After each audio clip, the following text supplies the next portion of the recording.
मैं अभी दिल्ली मेयर शैली ओबरॉय के घर के बाहर खड़ी हूँ, जहाँ पर ये देखा जा रहा है कि एनडीटीवी शैली ओबरॉय को काफ़ी देर से रीच आउट करने की कोशिश कर रही है, एक जवाब के लिए, सवाल करने के लिए कि कल जो हादसा हुआ है राजेंद्र नगर में कोचिंग सेंटर में, जहाँ पर 3 यूपीएससी स्टूडेंट्स के जो परीक्षा के लिए तैयारी कर रहे थे उनकी जान चली गई है। ये लापरवाही है, ये एक अनअवॉइडेबल ट्रेजेडी थी और उसी के कारण एनडीटीवी शैली ओबरॉय दिल्ली के मेयर को रीच आउट करने की कोशिश कर रही है। सिविक सेंटर पर भी रीच आउट करने की कोशिश की गई थी, परंतु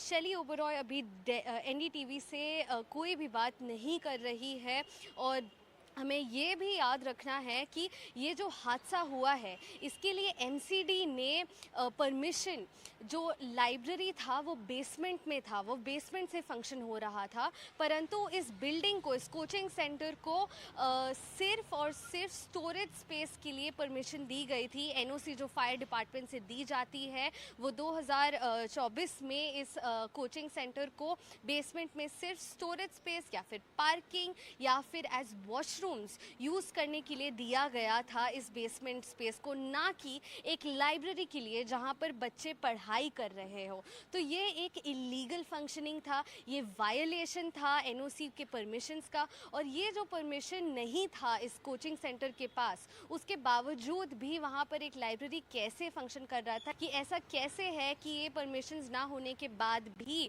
सिर्फ ये कोचिंग सेंटर नहीं बल्कि और कई कोचिंग सेंटर्स उस एरिया में और मुखर्जी नगर में भी ऐसे लाइब्रेरीज फंक्शन कर रहे हैं बेसमेंट से। ऐसा कैसे हो रहा है, ये लैब्स कैसे अलाउ कर दिया गया? और सिर्फ यही नहीं, सबसे बड़ी बात ये है कि लोगों की, बच्चों की जान चली गई है अब इस हादसे के चलते, जहां पर सिर्फ वाटर लॉगिंग और पानी घुस जाने की वजह से यह हादसा नहीं हुआ, पर ड्रेनेज इश्यूज भी थी वहाँ पे। और भी जितने सारे एस्पिरेंट्स मौजूद थे वो ये कह रहे थे कि उस एरिया में, राजेंद्र नगर में, ऐसी ड्रेनेज सिस्टम इश्यूज काफ़ी समय से है और हर समय बारिश के मौसम में वहाँ पर पानी और बेसमेंट में भी पानी घुस आता है। इस बार ये हादसा इतने एक्सट्रीम और इतने इंटेंस मुकाम पर पहुँच गया जहाँ पर 3 बच्चों की जान चली गई है। और अभी ये देखना रह गया है कि दिल्ली